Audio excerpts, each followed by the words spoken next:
Tapsi, can we go ahead with the presentation?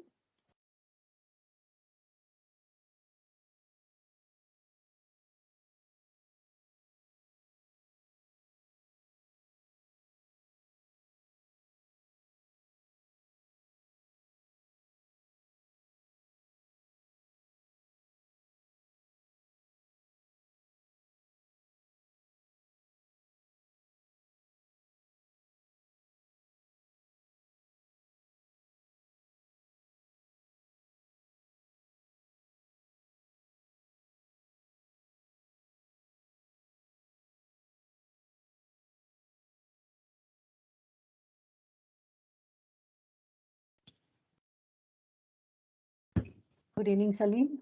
Hey, hi. Sorry, I was in another meeting. No, that's okay. That's okay.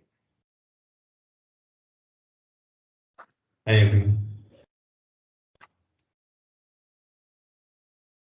Hello, good evening, Kavya. Good evening, Lakshmi. Do we have Rahul here?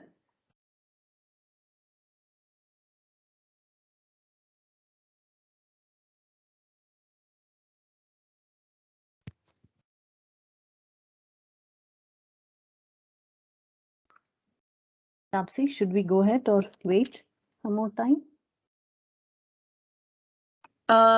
Let's just, I'm just waiting for a few more of our SMEs to join in. Okay. I think we are good. I think we are good. We can go ahead and start it. So just to set context, earlier we did have, a few days back, we did have our midpoint review, wherein we had our trainees and SME connect on how the training was going forward. Today, because it is towards the end of the training, we thought there'll be a final connect would be very profitable for both the parties involved, because you can see exactly what our trainees have accomplished and if there is anything furthermore that is required. So what we'll do is, I suppose to everyone's invite, you would have also received a PDF attachment of the project that our trainees have been working on. So today our trainees will have a short presentation on what they have worked on, and towards the end our SMEs can have a Q&A round. If that sounds all right to everyone. Yes. Okay, perfect. Yes. Lakshmi, can we have our trainees start the presentation then? Fine, Kavya. Yeah, we'll do that. Tulika and Abhay, request All right. you please to start. Yeah. Good evening, everyone. I'm Tulika. Firstly, I'd like to thank everyone who has taken the time out to join us for this presentation today. To give you a little background before we start, we have been training with Pratyan Technologies for the past month in C++, starting right from scratch and making our way up to more advanced concepts. And today is the culmination of our training. To put what we have learned across the last 30 days into practice, we dedicated the last week of our training to making developmental changes and additions to a live project shared with us. At a high level, the application is basically a chat server which utilizes the open source CPP CMS web framework and allows peer-to-peer messaging as well as group messaging among a myriad other functions. Hi, Abhay here. To showcase the work done, we have a presentation consisting of 47 tasks allocated to me and my 45 colleagues, divided in layers of architecture, which consist of new implementation, bug fixing, and certain optimizations. You will understand the depth of the project as we move across the various layers. The first layer is the web layer, and Ronak will go ahead and explain to you. Ronak, go ahead. Yes, thank you, Abhay. So let me start with the web layer. Good afternoon, everyone. My name is Ronak, and I will walk you through the structure for the web layer. So to begin with, we can see that we have a GC server. We are using a CPP CMS server to handle the requests which are coming through. Then followed by that, we have a web service class, which is an aggregation of GC service and is responsible to create instance of all the three services that I will list forward based on the requirement. Like suppose a user service is required, then user service is instantiated. Now we have the three services here, and that is the group service, message service, and user service. Message service, as the name suggests, handles all the stuff related to messaging. So we have methods for send message, retrieve message, both in terms of individual chats and group chats. Then we have group service, which handles group functions such as create group, update group, delete group, and other methods like those. Then we have the user service, which handles all the things that a user might need. So we have login, get users, create users, update users, and many other methods like those. We have two additional classes, hash and random, which are used to generate random hash values using a which are used to generate hash values using a random sort, so that they can be used for authentication tokens and other stuff. The user service is dependent upon a validator class to ensure that whatever data is being entered is actually correct. So we have methods like is email valid, is phone number valid, and other methods like that to ensure that the correct format is being entered. Then we have a authenticator class upon which all the three services depend, because we want to ensure that to access any methods of the three services, the user must be authenticated, and after the user has been authenticated, only then he can access the three methods in the various classes. We have a user security class as well, which is an aggregation of group service and authenticator. This is basically for security purposes, so it gets us the authentication token and generates the authentication token and other stuff like that. Now I will ask Pranav to go ahead with the data business layer. Hi everyone, I'm Pranav, and I'll be introducing you to the business layer. So this is an intermediary between the web layer that he just explained and the database layer. Here, the three most important things are the group service, user service, and message service. Initially, they are interfaces, then they are implemented as actual classes. So both user service and group service, they are self-explanatory. For example, in user service, you have add user, delete user, and then in group service, you'll have the capability to add a user to a group, right? And all these functions are called by the connection observer, which, as the name suggests, is based on the observer based on the observer pattern. Now, moving on to the message service, here, the thing to note is that every two users who are trying to communicate will have an object of MQ between them. So you have so many users and you'll have so many queues. To manage all those queues, you have MQ manager. And to store the data of a session, like which users are online and which users are connected to each other, you have the two cache classes. Now we'll move on to the DB layer by Raghav. Yeah, so coming to the DB layer, so starting from bottom up, we have a data row class, which have parameters of data column and data table class. And data column consists of data boost and data table consists of tuple and schema parameter. And schema in turn have number of columns, column types, and column names. And all these classes have dependency relationship with SQLite wrapper, MySQL DB, Oracle DB, and DB manager. And SQLite wrapper is directly associated with SQLite DB, and SQLite DB, MySQL DB, and Oracle DB are all associated with IDB Connect and dependent on Database Factory. And they all have database DB name and contains closed relation and execute query and execute non-query methods. DB manager has dependency relationship with Database Factory. And so that's all for DB design. For implementation in our project, we are using Oracle database along with SQLite. Yeah, thanks, Raghav. As now we have a bird's eye view of all three layers. A quick note for all the SMEs: the presentation will be about two and a half hours. So please bear with us as we're trying to conclude a lot of work in a very small time crunch. So please bear with us. Now, task one team will go ahead and show their presentation. Feel free to interrupt us whenever you want to. Team one, you can go ahead and show your presentation. Yes, I'll be sharing my screen. Naveen, please confirm. So if you can switch.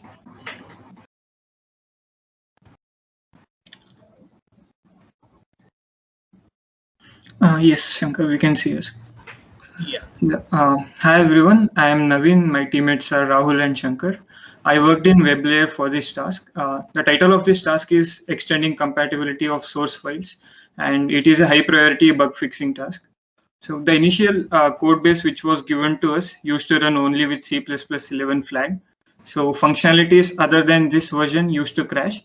So our task was to make this code compatible to both C++11 and C++17 versions.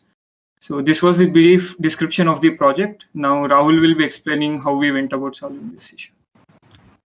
Thanks, Naveen. Hi, everyone. I'm Rahul. I'm from the business layer, and I'll be explaining about the solution of task 1. So in order to ensure the proper compilation of all the source files, we have introduced 3 variables: sources, sources 2, and sources 3. So all the source files which are compiled normally are included in the sources variable. All the source files which are compiled using C++11 flag is included in the sources 2 variable, and all the files which are compiled using C++17 flag is included in the sources 3 variable. And after compiling them separately, the OBJ files are merged together in order to create the library file. So now I hand it over to Shankar, who will explain more about the same using a sample makefile. Yeah, hello all, I'm Shankar. So as he explained, we separated the file names into 3 different set of variables, and then we compile these 3 sets of variables using different flags based on what type of version, a compiled version is needed for each functionality in each file. Once we compile it, we just merge it into one rule. So in case any file gets changed, this rule will get activated and the object files will be created. So this is how our solution looks. And that's it for task 1. So I guess task 2 can continue. Just question here. So what was the real need to, I mean, why was it the C++11 classes was like you could not implement C++17 here? What was the real limitations here? I mean, from what I see, it's like you're compiling these objects in C++11 or C++17 based on your make file. So what was the limitation that you could not use the source code from C++11, convert basically from 11 to 17? Yeah, so some files may include functionality from C++11, which is not compatible in C++17. And so if we have to compile those files using one flag, like we won't be able to compile all files under one flag. So we'll have to separately compile some set of files like which have C++11 functionality under C++11 flag. Can you give some example what was like which was not able, where you didn't had something which in 17? Like any example in the code? Yeah, like in C++11 we have some features like null pointer, auto, which will not run under normal compilation, like it'll give an error. And features in 17 like scoped enum, those will not compile normally under C++11 flag or compile normally. So those kinds of files which have those will have to be run separately using the 17 flag. Also, initially we only have the sources variable and the C++ flag was C++11 in the global makefile. So the problem there are 2 main problems. One is if we are including a C++17 feature, since the C++17 flag is not there in the makefile, it might cause a problem. The second problem is, let's say we are including a feature which is deprecated in C++11 like autoptr. So this would work under normal compilation, but if you are using the C++11 flag, then it would produce a warning. So that's why we split the source files into 3. So here if you can see, the sources variable are compiled normally, and if the autoptr is included in the sources variable, then there would not be any problem. But if it is included in the sources 2 variable, then it would produce a warning. So I hope it's clear. Okay, yeah.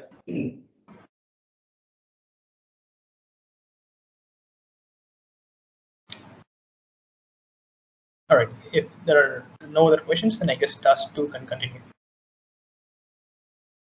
Yeah, thank you, Shankar. I'm sharing my screen. Please let me know if it is visible. Yes, it's visible. Thank you.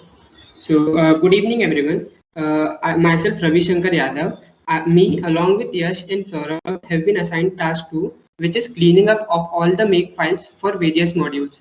It was a bug fixing task with high priority. So let's understand what are make files. So in a large project, there are multiple program files. So whenever we have to run the project, we need to compile all the program files and then execute them. But to handle this situation, we can write a make file in which we write commands for compiling all the files, and all the binaries of that file will be generated in one command, and then we can execute the program smoothly. So the task, our main goal in the task was to suppress all the unnecessary warnings that are generated during compilation. And also, when we run make clean command, it should make sure that all the binary files that are created, that should be deleted. There were some conditions. So the main condition was there should be a make file for each layer. So each layer, and after executing this, so our goal to achieve was we need to generate all the object files, and all the unnecessary warnings should be suppressed. So now Saurabh will take over and go to the code. Thank you. Hi everyone, I'm Saurabh. So we'll move on to the code snippets. So this is the makefile in the root directory. We can see that we have used -c flags, which indicates that the makefiles in the respective directories should be called. Our task is to make sure that each of these makefiles work properly. Can you go to the next slide? Okay, so these are some of the warnings that are popping up. For example, -w sign compare indicates that the expression which contains elements of different assignedness, and -w unused variables indicates that the variable C is created but never used. Now Yash will show us how we suppress these warnings. Thank you, Saurabh. So, like as we all know, Pragma is a compiler directive that allows us to provide additional information to the compiler. Using GCC compiler, it allows us to enable or disable any kind of diagnostic. So what we do to suppress the warnings is we first push GCC diagnostic, which will remember the state of the diagnostic at this condition. Then we put in the flags to these warnings to be ignored. Then these warnings will be ignored until a pop is detected, and in this pop, it will restore back the state of the diagnostic. So yeah, that's all from our side. Thank you. So if you have any questions, then you can ask. Yes, I have a question. So you mentioned that you have suppressed all the warnings, right? So did you mean all the warnings were not relevant? Sorry, we suppress only the unnecessary warnings, like unused. For example, we have unused variables, so someone might use them in the future, but warnings which are not potentially leading to error, we have suppressed only those warnings. But then, as part of the clean code, right? Like, what's the real gain you're getting with, for example, the unused variable? It's better you clean that up, right? You should have kept the warnings enabled, and whichever warning was there, you try to fix them, right? Absolutely, So that was my point. Yes. Yeah. So basically, we tried fixing, we have fixed a lot of warnings, which were meant to be fixed, but there were sometimes comparing an integer variable with an unsigned integer, basically. So for those, they were kind of irrelevant. So we did not suppress it in the whole code, but only in that area where they were not leading to any, they were not crashing the program or things like that. So in that particular case, and talking about the point of unused variables, so they have been put in place taking into consideration that some other team or some other task maybe use up those variables for performing some action. So that's why. But then, ideally it shouldn't be there, right? It's as part of the clean code. It shouldn't be present. Whenever it is being used, it will be defined. Yes, and you are contributing to a dead code. Warning set, everything is clean. The warnings, what are the compilation, the warnings you get, it has to be addressed. I will keep this in mind. keep this in mind.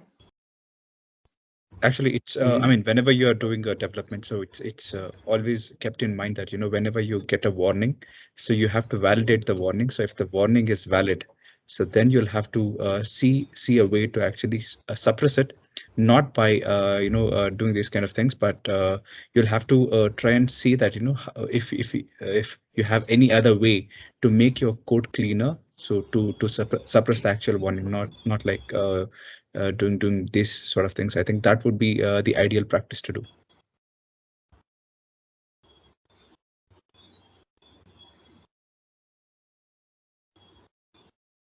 Yeah, I think this should be taken care. Yeah, I mean, Yeah. just keep this in mind. It's not a good way to suppress those warnings. Actually, it should be addressed. Yeah. Our goal was to, like, whenever we are giving the command make, so there are like lots of warnings generated, and along with that, whenever the compiler goes into those respective directories, it creates a lots of like stuff on the terminal. So our goal was to, like, make it simpler and show to the user that these files are being compiled, and binary of files for this are generated. So our goal was for that thing. Okay. Yeah. So if there are no other questions, then task 3 can proceed. Okay, go ahead. Yes. Let me know if the screen is visible. Yes, the screen is visible. Okay, thank you. Good evening all. I'm Aditya and my teammates are Akshay and Utkarsh. We'll be discussing the task we have done in, we'll be discussing the third task, which is debug and release build, which should be uniform across all modules. It's a high priority and bug fixing task. So giving a brief introduction about this, in our source code, there is a root makefile, which calls makefiles of each and every other directory. Now the makefile contains debug and release commands. So our job was to modify some flags of these makefiles so as to optimize the debug and release build commands. The main difference between debug and release is when we do debug build, it shows all the possible warnings, which helps a developer while debugging the code, while developing a code. Whereas a release build does not have such a feature. So a release build is a little faster than debug build. In the flow diagram, which is attached, you can see the root makefile, which calls 6 other makefiles of different directories in a specified order. Utkarsh will take from this, right? Hi, this is Utkarsh. So what we did was every directory had a makefile associated with it, as Aditya mentioned over there, and each of these makefiles consisted 3 things: LD libs, CXX flags, and LDF flags. Now there were several issues that we eventually corrected. First one was there was a presence of duplicate and repetitive flags, which we removed. Second, we added those flags of those directories that had to be included in that particular directory, or that directory's functions included other directories as well. So that those flags had to be included. All those directories which weren't included, but their flags were present, so they had to be removed. And we finally, after doing all of this, we checked the dependency for each of the following directories. To show the code snippets and how we exactly did, Akshay will tell you. Thank you, Utkarsh. Yes, I'm Akshay, and I'll explain the implementation of task 3. Here are the implementation. So in the web layer, we understood that the group service, user service, and message service directories are not required, and hence we removed the include path of these directories from the CXX flags. Similarly, in the data layer, we removed the Oracle include path as it was not required. Next slide. In the business layer, no directories were unnecessary, but there was a duplication of one of the directories, a DAO path, and hence it was removed. In the utils layer, similar to that of data layer, there was a the entities DAO and Oracle include paths were not required, and hence these directories were removed. That's it for task 3. If you have any questions, please feel free to ask.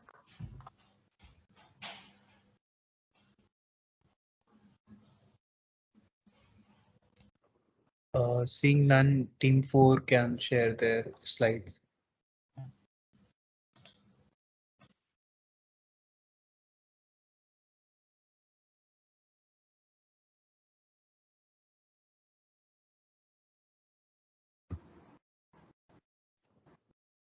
Team 4.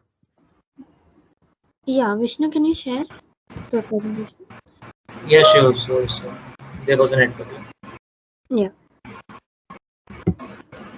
Okay, so for task 4, Himanshu, Vishnu, and I have to implement a function that allows a user to send a broadcast message to a given list of users. And this was a new request of high priority. The basic requirement is that a logged in user should be able to select the broadcast message option and invoke the command by passing in a list of valid users, as well as a message to be broadcasted. Vishnu, can you go to the next slide? And all valid receiving users should be able to view the message. The sender should receive an acknowledgement from each receiver who views the message. Now the email IDs should be valid. Acknowledgement should be updated separately.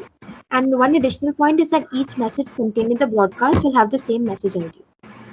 We handle one exception in our implementation. If the sender enters invalid email IDs, we display them to the user, but we make sure the message is still sent to the valid user. Now moving on to the functional flow. Next slide, please. Yeah. We start off by displaying the send broadcast message option in client.py. Once they invoke the command and pass a list of users, we send that request to the web layer, where we have defined one new function. This is broadcast message, which is a void return type. It parses the data passed to it via client.py by saving it as an object of the broadcast message entity that was created by us, and then separates it into individual message objects for each receiver. Finally, it passes a vector of message objects to the business layer. Now Himanshu will take over to explain what happens in the business layer. So the vector that is passed to the broadcast message in business layer, that will contain the information like the message sent by the sender and the details of sender and the receiver. So for every message object, we are calling the send message functionality, which is responsible for transfer of messages between two users.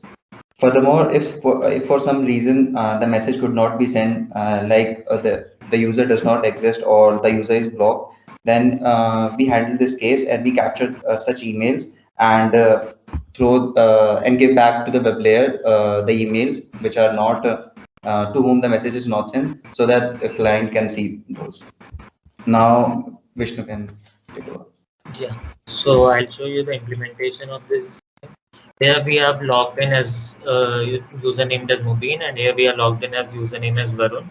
So here we can see that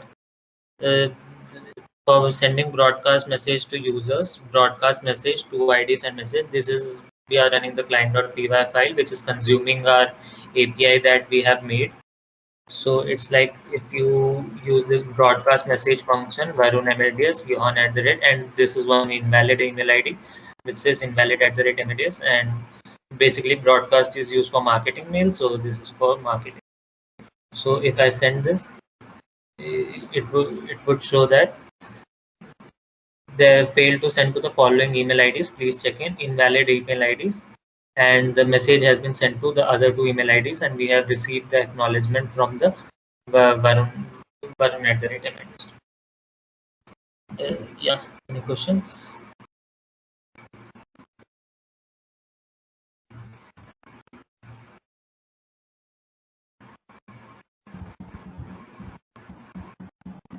Maybe next.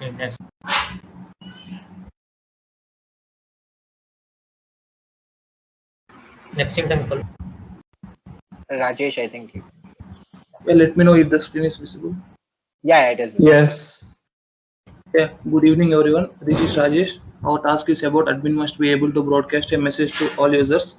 Our teammates are Kashika, S, Sumant, and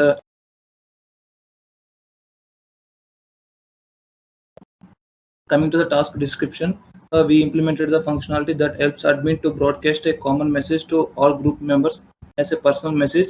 So to implement this, the preconditions required are a group with an admin and at least one user other than admin must be required. Once this task is implemented, all the group members will receive a common personal message if the admin sends a message to the group.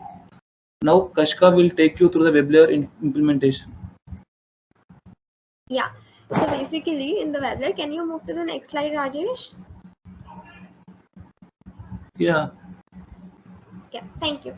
So we've mainly done three things. The first one is that we've assigned an app route called group broadcast, wherein if you go to that app route, it will lead us to the broadcast message to group function.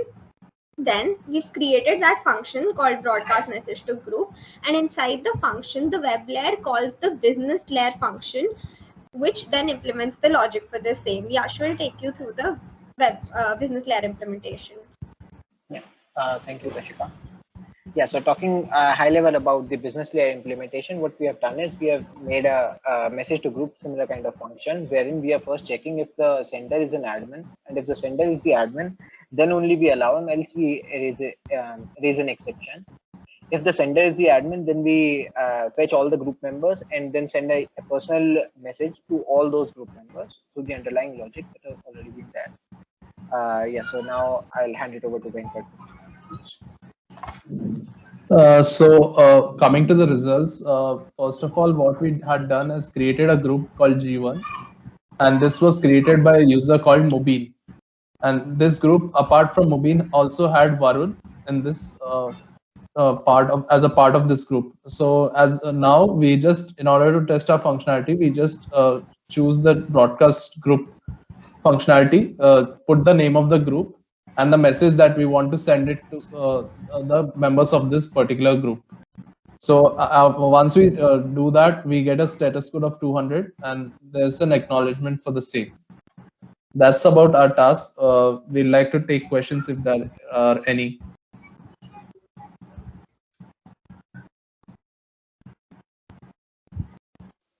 I think we can move to the next group.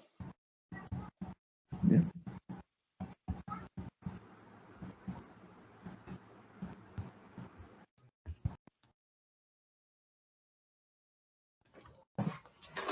Hello everyone.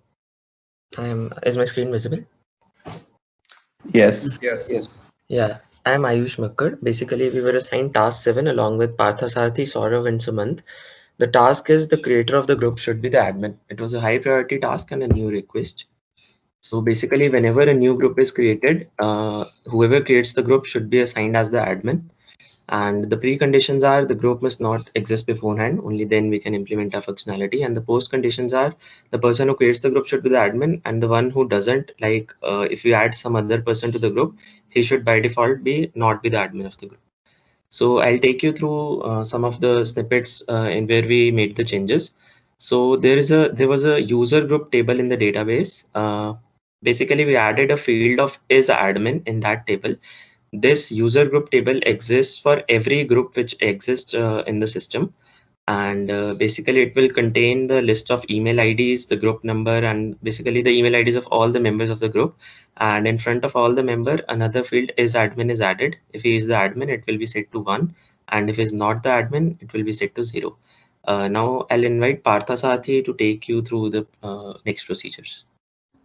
Yeah, so hey everyone, I'm Partha. So first we are going to discuss the procedure of adding a user into an existing group. As mentioned by Ayush before, so once we add a user into the group, by default, the user cannot be an admin. I mean, this is like the admin adding another member into the group. So here we have created the procedure, so we can see this add user to group, and we take the parameters of the user's email and the group name to which he ought to add, and then we see this line insert into user group table values, email, and GID is group ID, and 0. 0 means that, so since he's admin is a varchar, so we have done 0 and 1. 1 means he's an admin and 0 means he's not an admin. It is inserted with 0. Next slide. Yeah, so now this is the procedure for creating a new group. So here we use create group, and the creator of the group's email, that is the p_email, and the group name which he wants. So now we insert the group name, and we see that we insert the values of email, group ID, and we hard code it as 1. So which means he will be the admin. So now I would invite Sumant to take you to the further slides. Okay.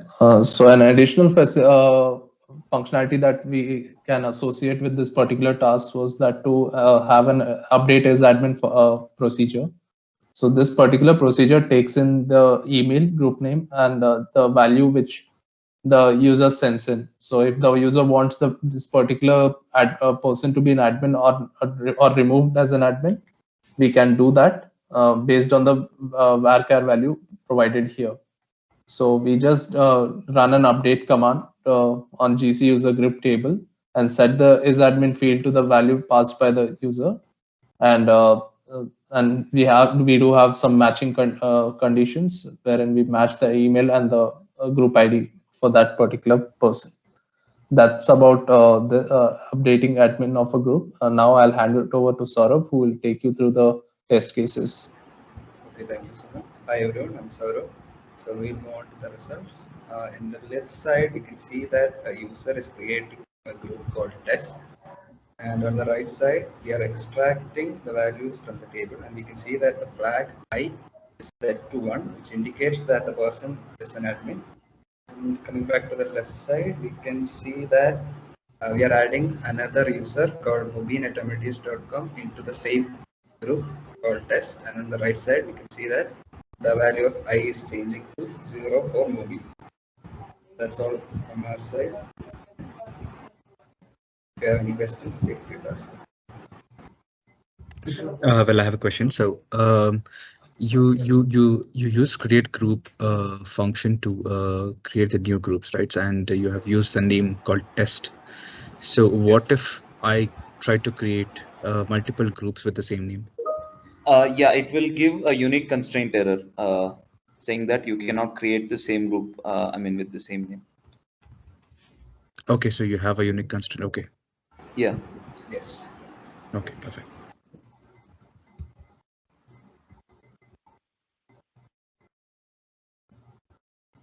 Next team, please. See, we have so many tasks and everybody is waiting eagerly. And I would request all the teams to not go into so much depth of code, please. We can address it later if needed. Okay, so please, everyone is waiting to showcase their tasks. Quickly, please, all of us, because SMEs have to leave. So please, all of us. Thank you. Thank you, Lakshmi. So let me know if my screen is visible. Yes, it's visible. Yeah, Ashik. Yeah, okay. So hi, I'm Ashik, and this is task 8. So the task is message persistence through GC server cycles, and the team members are Utkarsh, Ritik, and me. So let me begin by explaining what the task is. So basically, our task is to persist messages when the GC server is cycled through a shutdown or a crash. So in this scenario, the messages should persist and it should not be deleted. And moving on to how we approached this task. So we created 2 tables. The first one is GC backup table, and the second one is GC persistence table. So the difference between the two is GC persistence table consists of 100 messages, but GC backup table acts as a permanent storage for messages. So the vector queue is present in the persistence table, whereas the backup table contains the object of the message, which will be preserved in the case of a crash. Moving on, I'd like to hand it over to Utkarsh, who will explain about the database. Yeah, so in the database layer, we did we mainly created a GC backup table that was on the lines of the GC persistence table only, and we made a insert procedure to insert the message object that had the to ID to from ID as well as the message content into it, and the insert procedure simply added all the messages to the backup table. Next slide, please. In the DAO layer, what we did was we made a get backup messages functions that uses the select query to query the GC backup table and display the results from that very query into a message object that could be further be accessed by the client itself to reveal the results.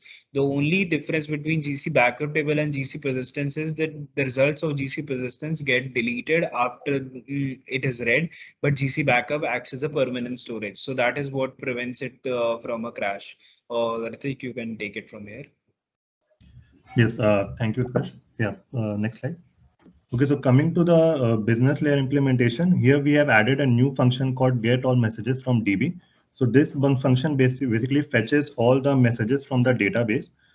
So for fetching the messages, the get backup message function from the DO layer is used. That's the same function that Utkarsh had just shown. The message is then stored in a message vector and returned by the function. Yeah, so that was the business layer implementation. Next, we have a small demo example which Aishik will take you through. So Aishik, you can. Thank you, Ritik. So I'll just explain it to you very quickly. So here we can see 3 screenshots. So basically the GC backup table initially has one message, and then we sent another message and we are asking for the user. So this results in another message being stored in the GC backup table, and which persists in the case of any crash or a shutdown. And this we can see here in the last image where Mubin and both Varun are stored. So that's it from our team. So I request the next team to take it forward. Thank you. Hi everyone, we are task 9. Gaurang, please let me know when my screen is visible and you can go ahead. Yeah. Oh, it's not visible yet. Yeah, I can see it now. Hi everyone, I'm Gaurang. I worked on this task with Vaibhav and Minkush, and our task was to forward messages to other users and groups. It was a high priority task with which is also a new request. So the clear preconditions were that an actor should be logged in and the recipient of the message should be a valid actor, and there should obviously be an existing message to forward it. And the post conditions would be that the actor that received this message should be able to see the forwarded message along with the forward count, which is the number of times the message has been forwarded. Over to Vaibhav. Good afternoon, I'm Vaibhav, and I'll talk through the web and business layer implementations. So to start with, we exposed 2 endpoints, forward and forward group. We used the GC backup table implemented by the previous task to store and persist all the messages, and added the functionalities to forward message and forward message to a group. So the way we did this was, we can see the endpoints in the top left. In the bottom left, in the business layer, in the web layer, we defined a new function, forward message, which checks for all the required authentications and then passes on the body of the put request to the business layer. The business layer then calls a few functions in the data layer to increase the forward count and send the message using the normal practice of adding it to a queue. So now Gaurang can go ahead with the data layer implementation. Yeah, in the data layer, it's pretty straightforward. We created a new procedure that allows us to update the forward count. And using this, we update the forward count on the data side. And it's once again used by the business and web layers indirectly. Vaibhav will now show us the output and demo. Yes. So if you can see here, in the I have 3 terminals open of 3 different users. User 1 is sending a message to Mubin, and the message is test message. So as you can see here, Mubin has got the message from Varun with the message ID and forward count 0. So now if Mubin forwards the same message to another user called Johan,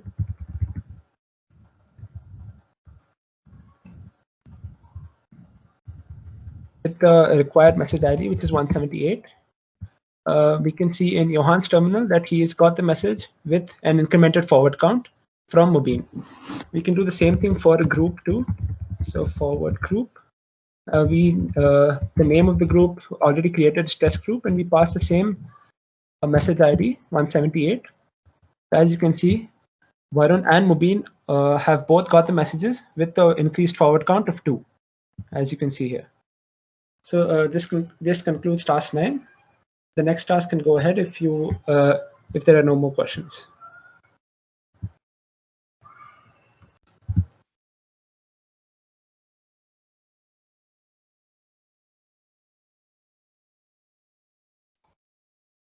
Hope the screen is visible to all. Okay. Hello everyone, this is Gautam, and we will be discussing task number 10, which is enabling users to send emojis to one another.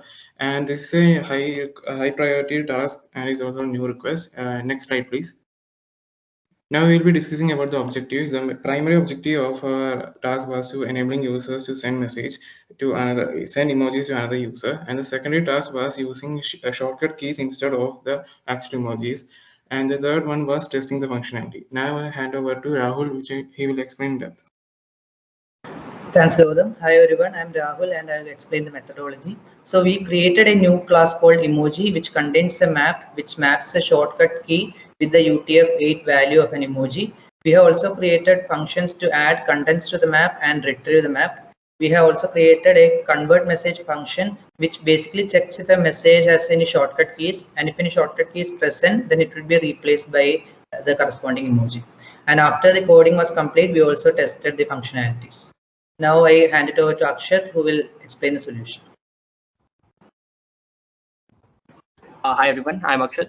So as we can see from the sender, the message was sent to mubin@amadeus.com. Hi, this is the shortcut key and bye. As we can see to the receiver, the message received was in place of the shortcut keys, emojis were replaced. So now I invite Akshay, who will talk about the testing. Thank you, Akshat. Yes, the unit test part of the emoji implementation. We have added CPP unit test for all additional functionalities introduced. In the test add function, we test whether the add emoji function is working fine. And in the test retrieve function, we test whether the retrieve emoji function is working.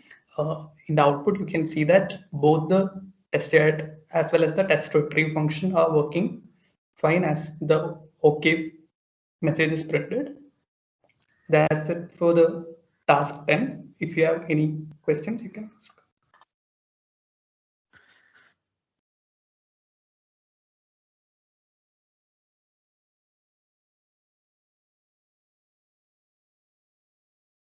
Hello, good morning, everyone. So we'll be presenting task 11, which was to block and unblock user. We were a team of 4 members, and next Shantanu and Ravi Shankar will take over with the code.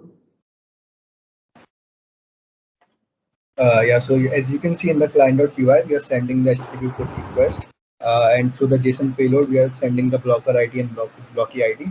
The payload is then received in the web layer, which Ravi will be explaining to you. Yeah, so as the request is received in the web layer, user service is called, in which the block user function is called. After we verify it as the put request, we extract the blocky ID and the blocker ID, which are passed to the business layer, and which checks the connection, whether the connection is established between the 2 users, and it passes these data to the DB layer, which in which the GC block table, the data is correspondingly updated, and the response is sent to the client.py.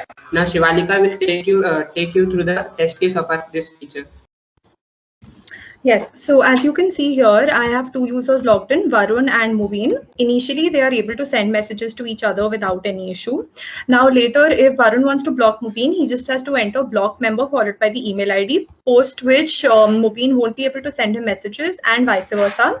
And Varun can always unblock Mubin by entering unblock member and the email ID. And after that, we are able to send messages. That's it from our side. Over to team 12. Hi, everyone. So I'll share my screen. Please let me know if you can see.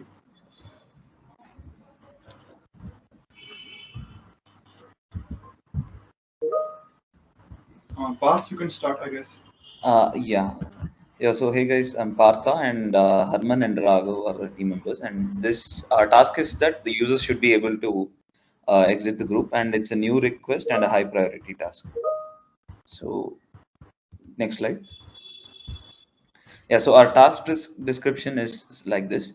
So with this feature, the users will be able to select an option from the main menu, which will go something like leave group and the group name. So the precondition is that the user should be logged in, and of course the user must be a part of the group if he's leaving. So one of the post conditions is that if there's only one member in the group and he tries to leave the group, then the group will get deleted automatically. Now I would ask Raghav to continue this. Yeah, so we created the leave group option for the user using this functionality in client.py. Hama, can you? Yeah. So we also added an app route in dispatcher for the leave group request, which is being handled by the group service handler. And inside the group service handler, if the request method is delete, we make a call to leave group function. Now in leave group function, we have a functionality to allow the user to exit the group, along with the validations about which Herman will tell you. Yep. Like, can you see the validation PPT? I guess there is some lag from my side. Yeah, Yes, yeah, yes. we can see. So in the leave group function, we added two validations. So the first is like if the group exists or not, and the second is like if the user is a part of a group or not. If any of the validation failed, the group it will show an bad request error. So now I'll just give you a demo of our function. Yep. So can you see my VS Code?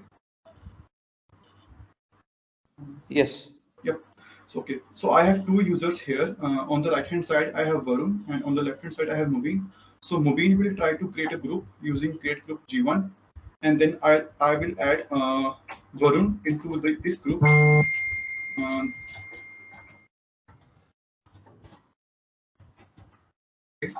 So now Varun is added into the group. So now Varun can so Varun is added into the group, so he can use leave group function to leave the group. So if I tries to leave the group, then it will throw in 400 error, which I talked about earlier. So this is all from our side. If you have any question, please let us know. Otherwise, the next group can start.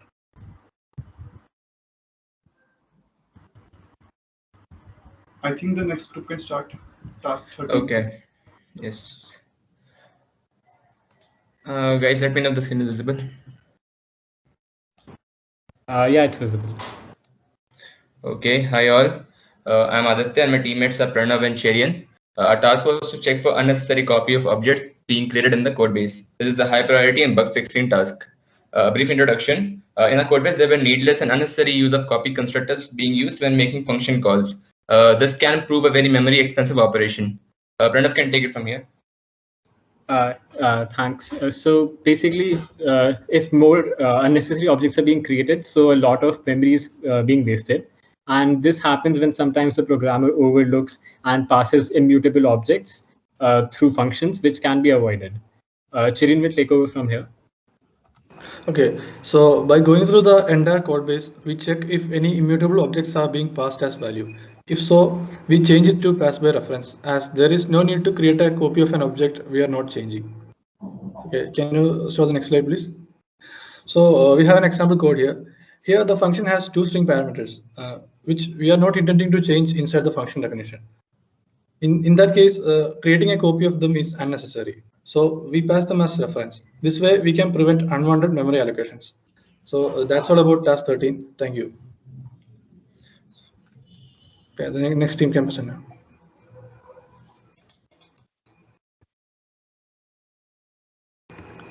Task 15 can start. Hello everyone. So this is team for task 14, which was memory leak check. So we used Valgrind to do the task. Next, Akshat will take over to explain the execution.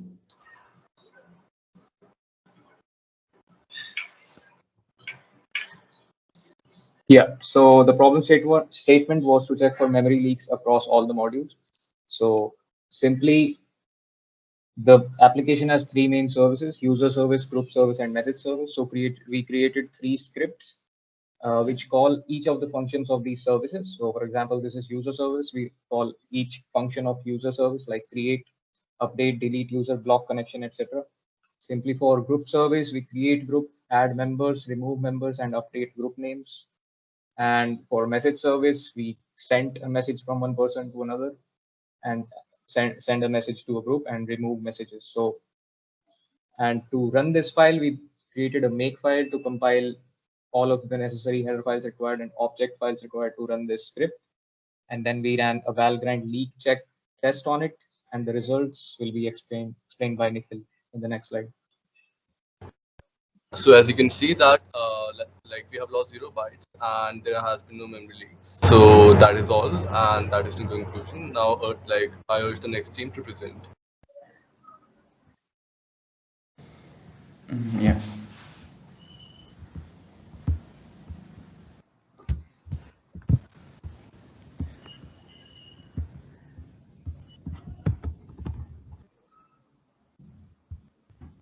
Is the screen visible?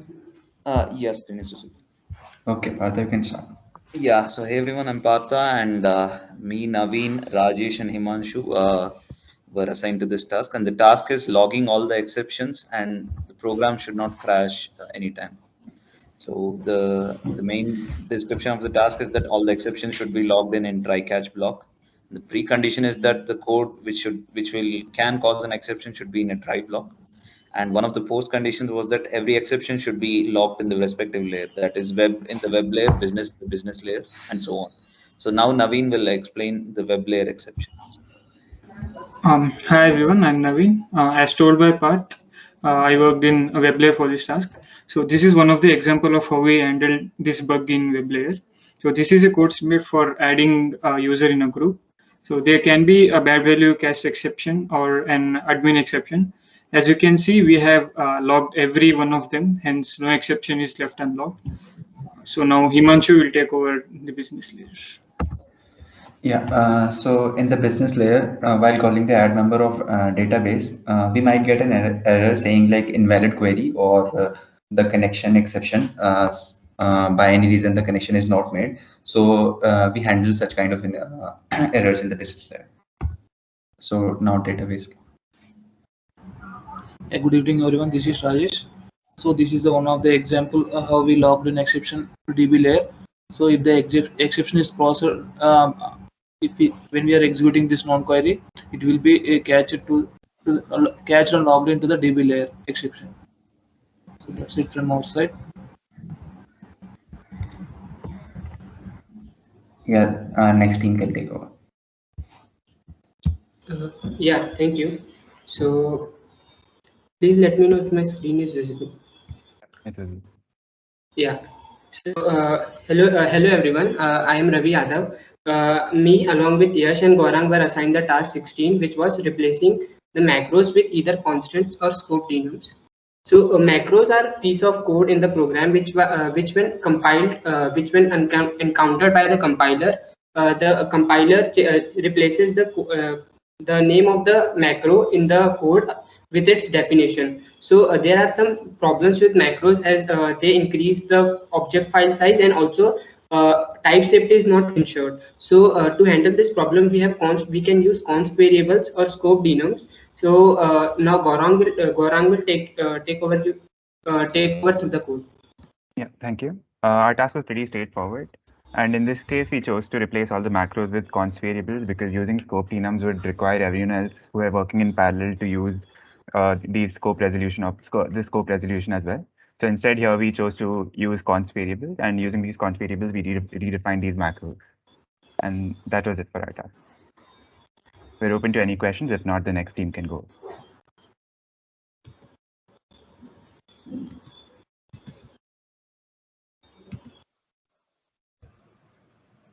Yeah, hello, is my screen visible? Yes, it's visible. Yeah, so hello all, I am Raghav Bansal and I'm going to present task 17 along with my team members Akshay and Minkush. So coming to the task description, our task was to avoid the use of character and unsigned character and instead use string in the code base wherever possible. And so coming to the advantages of string, so in C++, string is preferred because of better search, replacements and manipulations. Also, it's convenient in case of operators. And compared to character array, string doesn't have fixed length. Also, string provides better consistency in some cases. Now, Akshay will continue with the code snippets. Thank you, Raghav. Next slide. So here are some cases where we have changed the character, unsigned character to string because of the advantages of string over character, which Raghav has already mentioned. Next slide. These are some places where we have not changed character or unsigned character to string because it causes some error. So in some cases, the character pointer of characters are being used by inbuilt function, and in some other cases, it gives errors like you cannot convert an unsigned character to string. That's the end of our task. If you have any questions, please feel free to ask.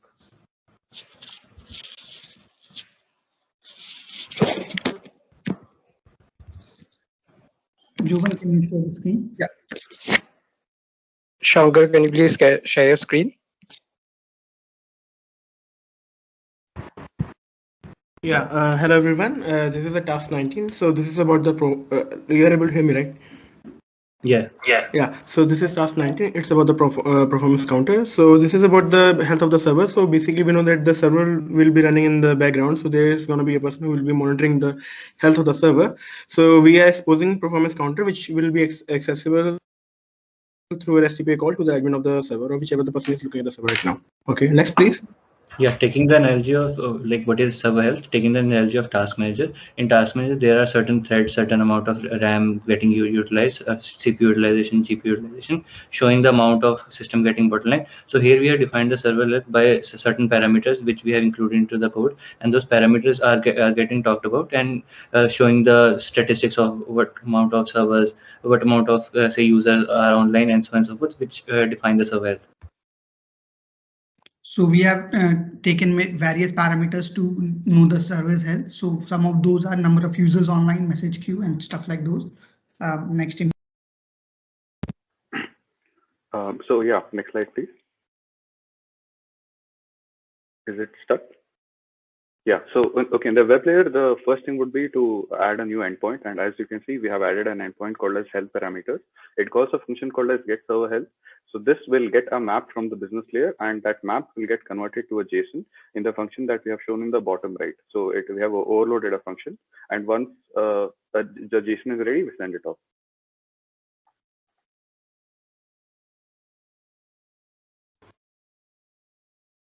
Yeah, so hi. In the business layer, what we have done is in all the entities class, such as group count, user, and connection, we have added a static counter which will increment whenever an object is made and decrement it whenever it is destructed.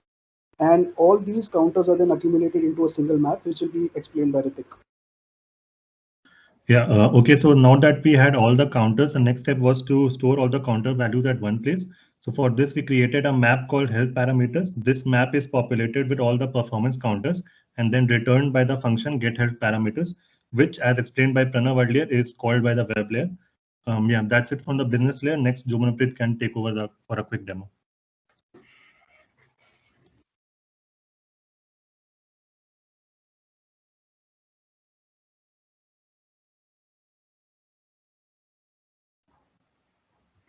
Yeah, Jumanpreet, you can take over for our demo.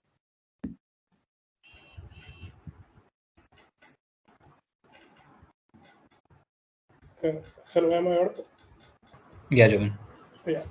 So this is the new path that we added. So whenever we send a GET request on this path, we get the parameters as explained earlier. So for example, if we send GET user, it created four new users. And when we get the health parameters, we can see like the user count here increases by 4. So that is all from our end.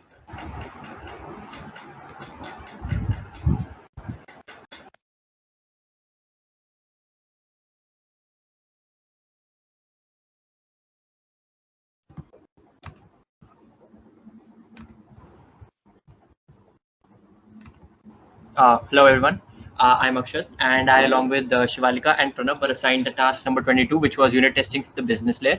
It was a high priority task and was a new requirement. Next slide. Yeah, so unit tests are sets of one or more computer program modules together with associated control data and procedures and operating procedures. So unit tests are typically automated tests written and run by software developers to ensure that a section of application known as a unit meets its design and behaves as intended. In object-oriented programming, a unit is often an entire class or an individual method. To isolate issues that may arise, each test case should be evaluated independently. So a CPP unit is a testing framework module for C++ language. It allows unit testing with minimal source modification. The framework runs tests in suites. The test output is sent in a filter, the most basic being a simple pass or fail count printed out, or more advanced filters allowing XML output with continuous integration reporting systems. Now I hand it over to Shivalika, who will elaborate further. So in our case, we created a folder of unit tests for the business layer under the chat server CPP. And this unit test business layer folder has the test main.cpp, which initializes all the CPP unit related objects. And we have a test.cpp and test.h, which basically call the functions of the business layer. In terms of code coverage, we were able to cover all the important functionalities of all the classes of the business layer. In our assertions, we also added a message to ensure that if any failure arises, the users will always know exactly what went wrong. To execute our test, we created a makefile, which first calls the makefile of each layer, and then it compiles to create our final executable. We also clear the database by running the DB Oracle SQL script. We do this to ensure that the unit testing is absolute and that there's no unique constraint issues. Pranav will now walk you through a demo of the code. Pranav? Okay, so let's quickly run the makefile we just saw. And yeah, so this refreshes the DB. That's why we have connected to the DB. Then let's run the executable. Yeah, so there you go. It says 18 tests were run and all were okay. But to integrate this with CDCI pipelines, we need an XML output, and that has also been generated. So here you can see all the tests, and they have all passed. Going on to the next team.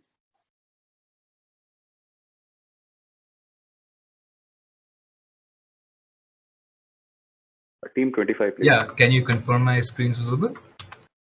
Yeah. All right. Yes, it's right. visible. So our task was asynchronous logging.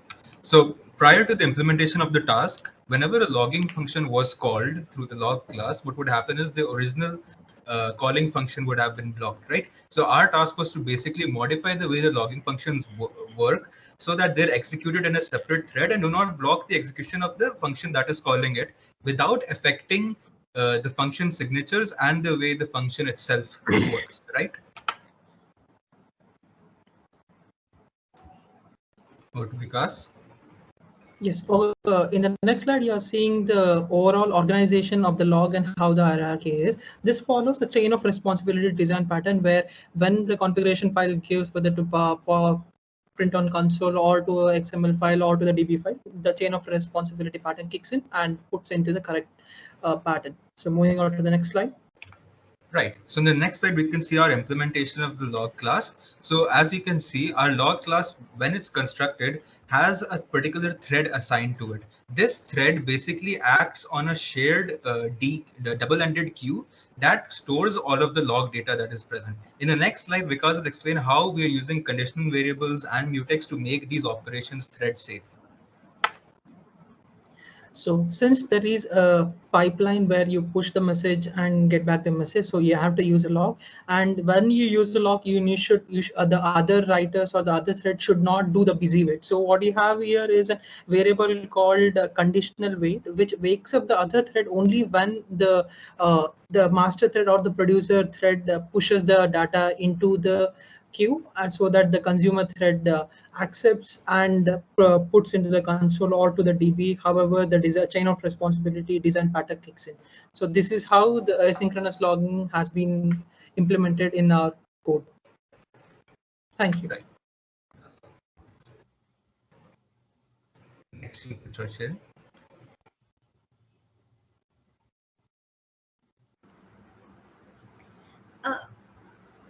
This is task 27. Our task was that the generated salt should be hex. Right now, the current implementation is a decimal one. I, Kashaka, and Ayush were both from the web layer, and we'll be implementing this change request. The salt number should be generated by a random number. So why we're converting it to hex is, like right now it's in long int. We're converting it to hex because hexadecimal numbers have a high information density. So more information can be stored using less number of characters. Ayush will now be taking over to explain the generate sort function of how we converted it. Hello everyone, I am Ayush Makkar. Basically, as Kashika explained, it was a pretty straightforward task. In line 47, I have created a random number RD, and then dist is a function created which will distribute that random number in the long range. And the next line executes that statement. So RD underscore dist contains that random number, and the next lines are used to convert that number into a hexadecimal form. And after that, we simply converted into a string and returned as it is. So this was a pretty straightforward task. If any questions, we are open to it.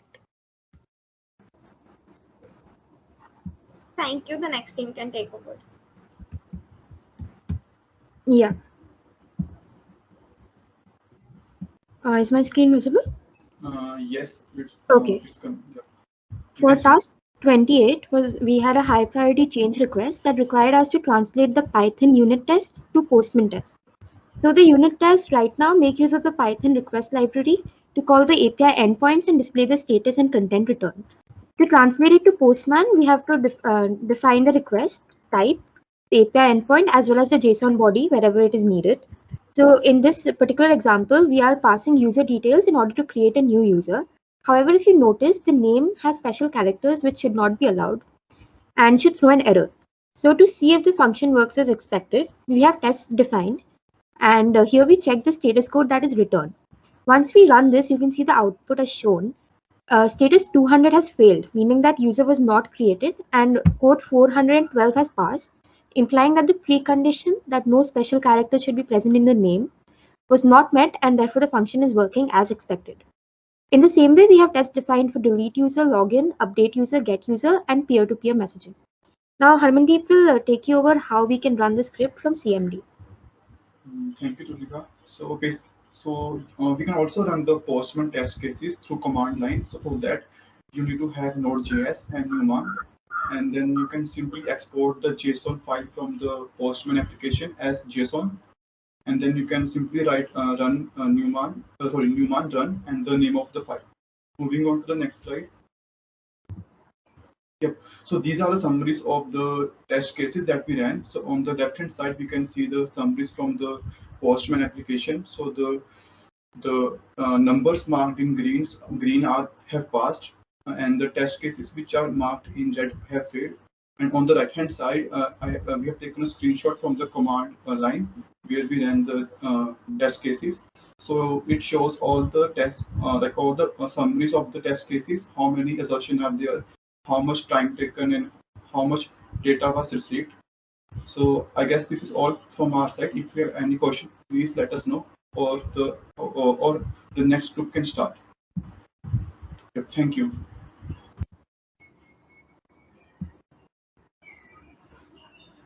Right, Jobanpreet, can you share your screen? Yeah, is it visible? Not yet. Can you share it again? It's not visible.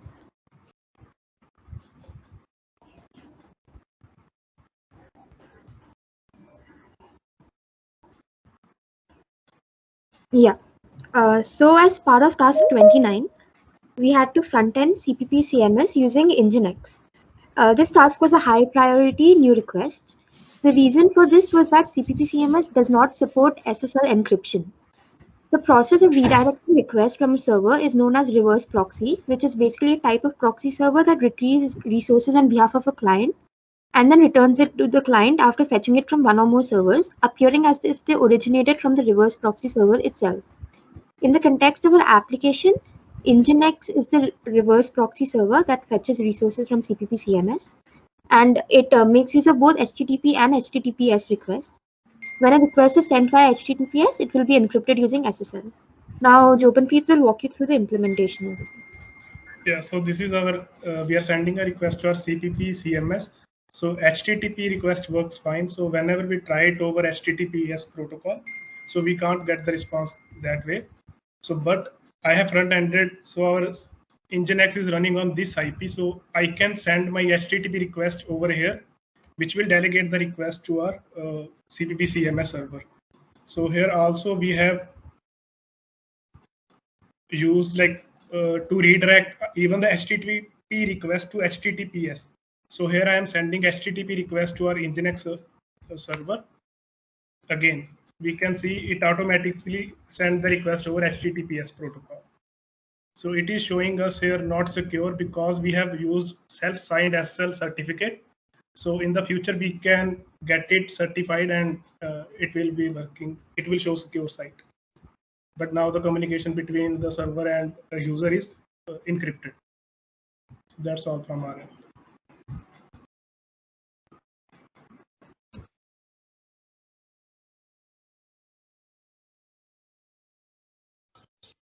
Hello, this is Sanket. So Yadu, you can go ahead. Yeah, can you move on to the next slide, please? Just 1 second. I'm so sorry to interrupt you all. May I know how many more presentations are left now? Kavya, the thing is we have 47, but we are cutting it short. So maybe another 4 only we have chosen. Okay. Another 4, so that we can keeping the time in mind. So we are cutting it short, Kavya. Otherwise we have 47. Lakshmi, I'm so sorry, but because I know our SMEs need to leave in the next 10 minutes. Another Yes, 10 minutes. Another. So, Yes, just 4 more. Quickly they will do it, Kavya. Is that okay, please? Just 4 more. Just a second, Lakshmi. What I was saying is, if we can open the forum for Q&A, because that will be, I think, a little bit more important. Okay. I'm sure like we've got a gist of the work that has gone into it. Done. Right? Got it. Fine. Yes. So, all right, all of our SMEs present on the forum right now, if you have any questions to ask, you can shoot them now.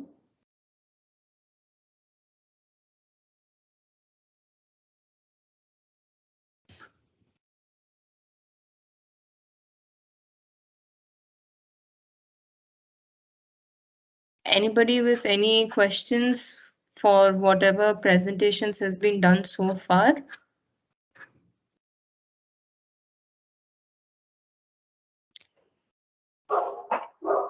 Yeah, so everyone, good job with the work that you have done. A few points maybe to note, like I noticed that there were some tests in which the tests were actually failing. So when we work, our aim is to, yeah, maybe there are what to say, failure tests like happy path and not very happy path. So when there are errors, our aim is to verify that the error is actually happening. So finally, we will be looking at the tests that are passing. I'm not sure which team was it, like the Postman part, in which the tests were migrated to Postman. Yeah, I got your point. Okay. Yeah. So good job. It really looks good with all the features integrated and improving on it. Good job.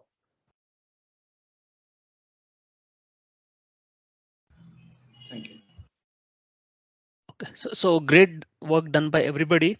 I think you have put in a lot of effort over the last 5 to 6 weeks. It was not easy working virtually, but I think we see a lot of progress that has happened compared to what we saw in the mid presentation review to now. So keep up the good work. So if you have any questions to all the SME, maybe this is the time now. You can ask so that we'll be happy to answer them.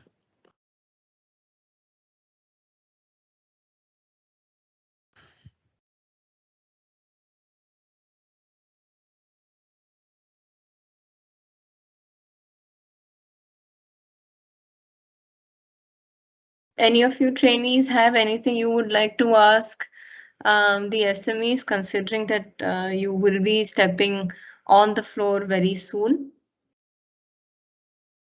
Yeah, I do have a question. Working on this. Yeah, working on this project, we had to work on a previously existing code base, and it had a little problems here and there. So, for example, and it was a relatively smaller code base than I have previously seen.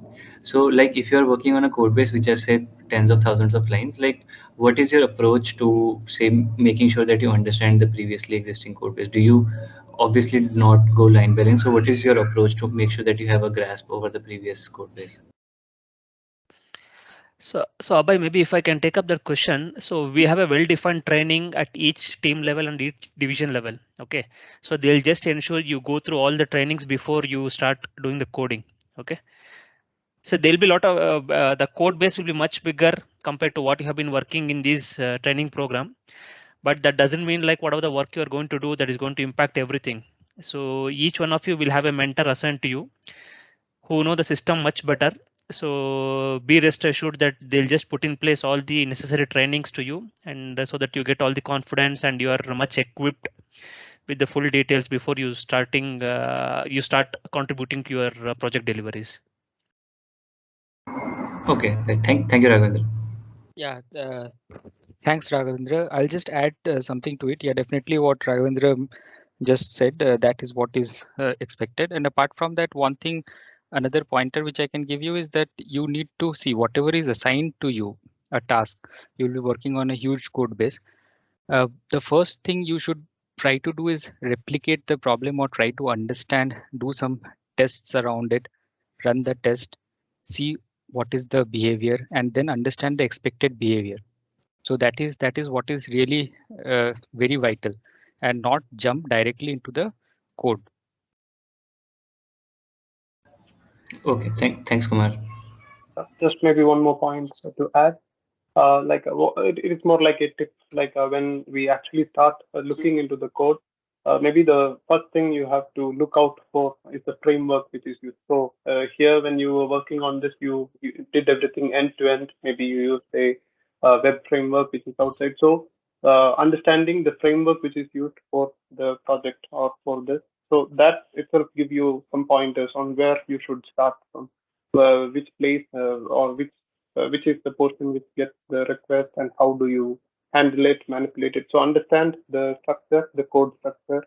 So for that, yeah, ask questions during your training. That is the most important thing.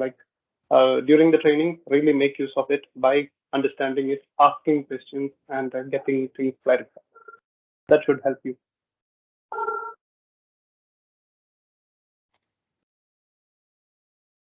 I mean, just to add to everyone, I think at the end of the day, it's all about basics.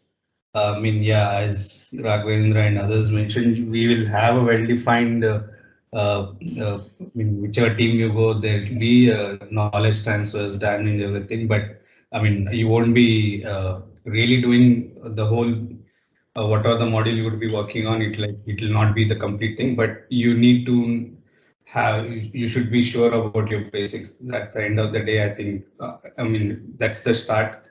And I think over a period of time, you should understand everything.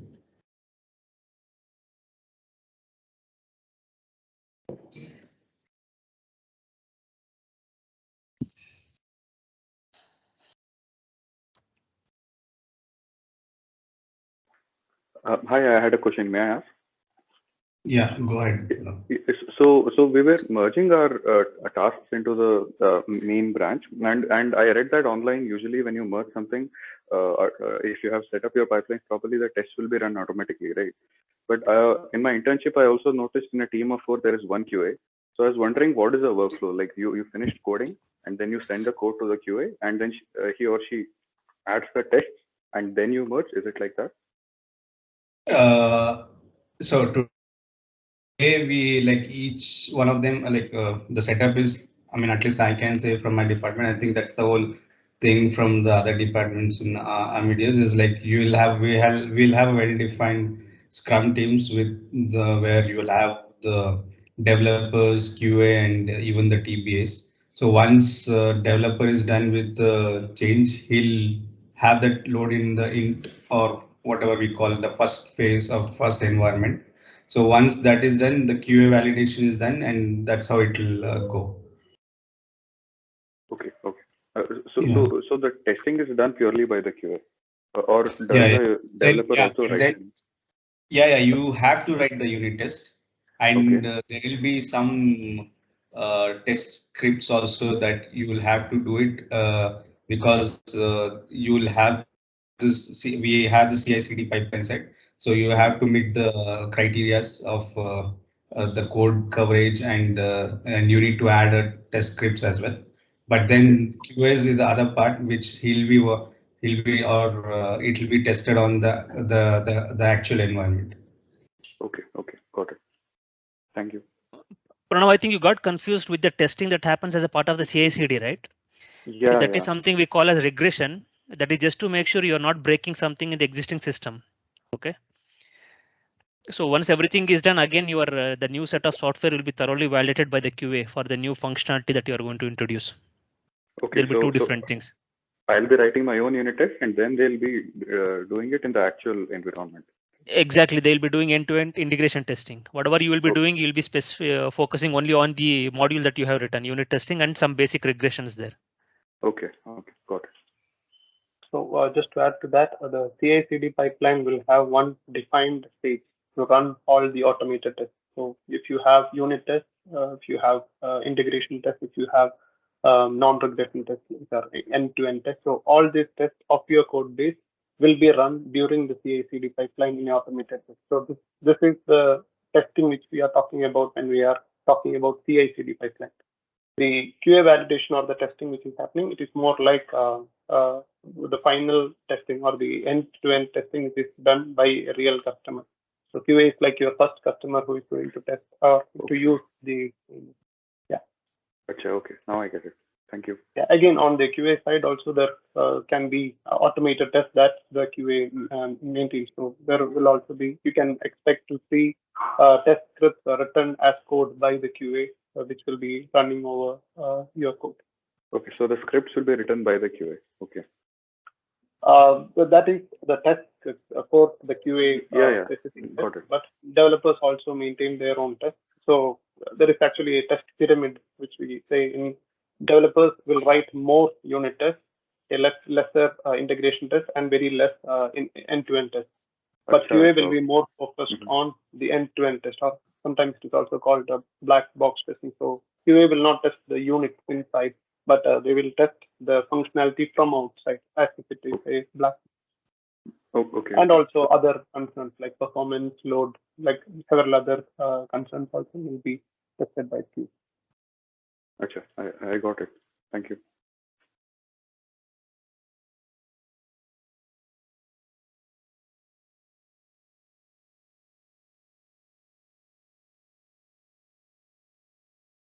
Okay, well, if we do not have any questions, then welcome on board to all the GETs. I hope all of you have a great time in this organization, and I'm sure you'll all have something scheduled by your buddies and managers. So I hope it all goes well. Thank you, everyone. Thank you for your time. Yeah, I would request Tulika and Abhay to finish with the vote of thanks. They have planned it. Yeah. Just a quick vote of thanks, Yeah. please. Sure. Yes, please. Yeah. Before we close up, I would like to just thank all the SMEs for taking out their valuable time for us for the queries that we had and give us the valuable feedback. And we would also like to thank the Bratian team for the continuous support and guidance throughout this training period and the engaging curriculum. Tulika, go ahead.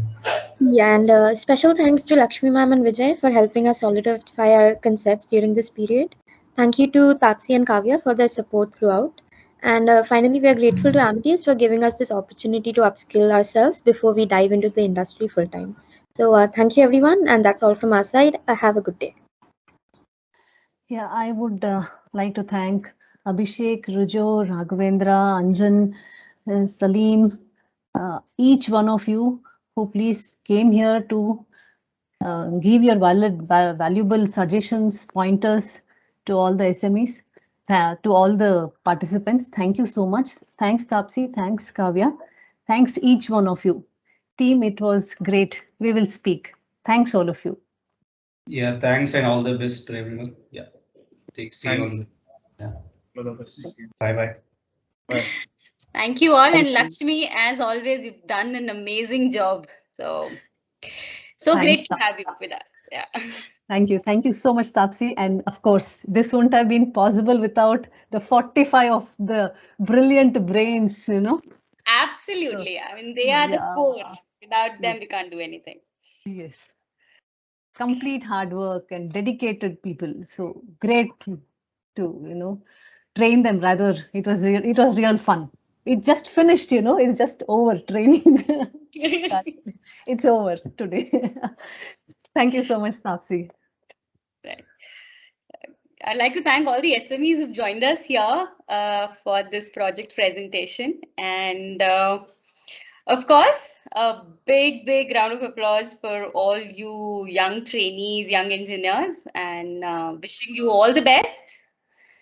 So see you on the floor pretty soon. Yeah.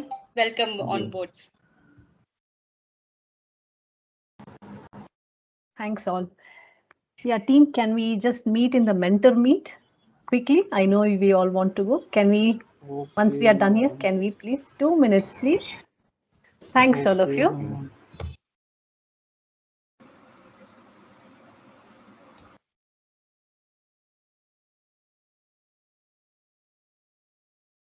Let's meet in mentor.